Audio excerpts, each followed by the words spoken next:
The Realmwalker is the new colossal boss found in Hatred Rising event. It is a new feature where players defeat the Realmwalker to access the Seething Realm and earn Seething Opals, which you can earn valuable rewards to enhance character progression for endgame content. In this video, I'll walk you through on what Realmwalker is, what you can find within Seething Realm, and the best of Seething Opals. Everything is in this video, so sit back, relax, and stay tuned. Hatred Rising events occur across the Sanctuary. The events herald the arrival of a Realmwalker and cycle between regions every 15 minutes. Make sure that you are in the area when it spawns, otherwise you will need to look for it within the region since the Realmwalker roams around once it is started. Once you find a Realmwalker, it is buried in the event's initial stage. When the time ticking to 0, it will rise from the ground and start moving. Activate the portal to awaken it and defeat the hollow mobs it spawns nearby while it is walking toward its destination. Initially at least, you cannot damage the Realmwalker itself during this phase. You must first anger the beast by clearing the wave of mobs until it reaches its destination. Along the way, bloodbound guardians will spawn in between waves while you are clearing the mobs. Defeat them to decrease the Realmwalker health and make it move faster while it is still invulnerable to make things easier when you start dealing with the Realmwalker itself. When the Realmwalker finally reaches its destination, it will spawn 3 Hatred Spires nearby that require you to destroy them to remove the Realmwalker's invulnerability. This will allow you to damage the Realmwalker health directly, so try to save up your high damage skill before then. Once all Hatred Spires are destroyed, Realmwalker is now vulnerable and you can begin to spam every skill you have on it. This is the final phase of the Realmwalker. It has several AoE attacks and will constantly be spawning in smaller enemies. It can be a tough fight, especially if you are alone, so bring a friend if you can or form a party with random players to beat the Realmwalker. By defeating it will drop a portal to the Seething Realm at its location. The Seething Realm will offer you various rewards, specifically the Seething Opal elixirs. Aside from items, gold, and experience, you can also obtain a good amount of Saccharum reputation. This can also be acquired from the hollow mobs and stronger targets that spawn around the Realmwalker. Now, zooming into the Seething Realm, it is a 2-part dungeon. The first part of the dungeon consists of a short area leading to the Realm Gate, where you can pick a realm bonus that affects your Seething Opal reward.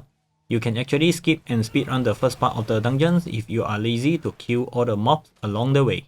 You will find a Realm Gate upon reaching the end of the first part. You can then choose your Realm Gate bonus, which allows you to obtain the specific Seething Opal upon completing the Seething Realm. There are 5 types of bonus: Torment Challenges, Gold, Equipment, Material, and Socketables. It costs you a little material to enter the Realm Gate, so make sure you have enough material such as Sigil Powder, Iron Chunk, Murmuring Opals, and Angel Breath, as they are required for choosing a Realm Gate bonus. Take note that Socketables bonus can only be obtained from Realmwalker that spawn in Nahantu, so it is only available for those who own the Vessel of Hatred expansion. After selecting your choice of bonus, you will enter the second part of Seething Realm, where you have to eliminate some mobs and at least to find and unlock the chest containing material, gear, and Seething Opal elixir rewards. They are something you may want to keep an eye on along the way while you are exploring the Seething Realm. You may stumble on 1 or 2 seething chests of your bonus choice. For example, if you choose Torment Challenges at Realm Gate bonus, the chest will be Seething Chest of Torment. If you choose Equipment, it will be Seething Chest of Equipment. If you see any of these, make sure to interact it. It will drop you the bonus reward that you have chosen. Another one is Seething Goblin. Usually it will spawn 0, 1 or 2. Killing the Seething Goblin also will drop you the bonus reward that you have chosen. It works the same like Seething Chest. Next is Seething Rupture.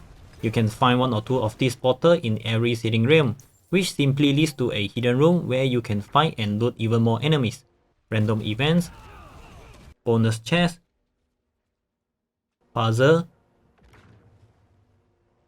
treasure goblins, and many more that are waiting for you. It is just a very short exploration and it is worth checking out the Seething Rupture. After finish exploring the Seething Realm, you will come to an end with a resplendent chest in the middle of the arena. Interact on it to begin the final fight with wave of monsters, and slay 4 Sentinel Guardians to cleanse the realm and claim tons of lucrative items, and of course, the selected opal. It will drop at least 2 to 5 opals of your choice. The Seething Opal elixir are very useful. For 30 minutes, it grants Saccharum reputation and increased experience gain by 15%. It stacks with other elixir and incense, so you can add this up with ones that can increase experience gain as well, and 5 types of specific bonus drop for each opal.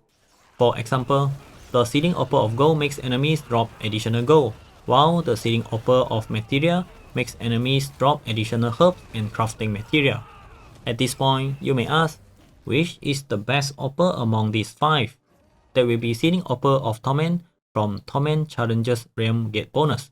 It can drop additional artificial stone used to run the pit for glyph leveling, and occasionally drop boss summoning items for unique and mythic gear farming, or infernal compasses for obtusite farming for your masterworking. And take note that using any of these opal during activities that do not normally drop items like the pit and infernal horde, the rewards will only drop upon completion. Use this as often as possible when you are planning on doing long runs such as the pit and infernal horde to power up your resources for later use. Alright, and that's the benefit of hunting Realmwalker. With the boost from Seething Opal, it can greatly help you along your journey of your character progression, including in the endgame. If you guys have any question or comment, do drop it below. Thanks for dropping by and thanks for watching. If you enjoyed the video, don't forget to hit that like button and subscribe for more Diablo 4 guides and content. So stay tuned until next time. Keep gaming and stay awesome. Peace out.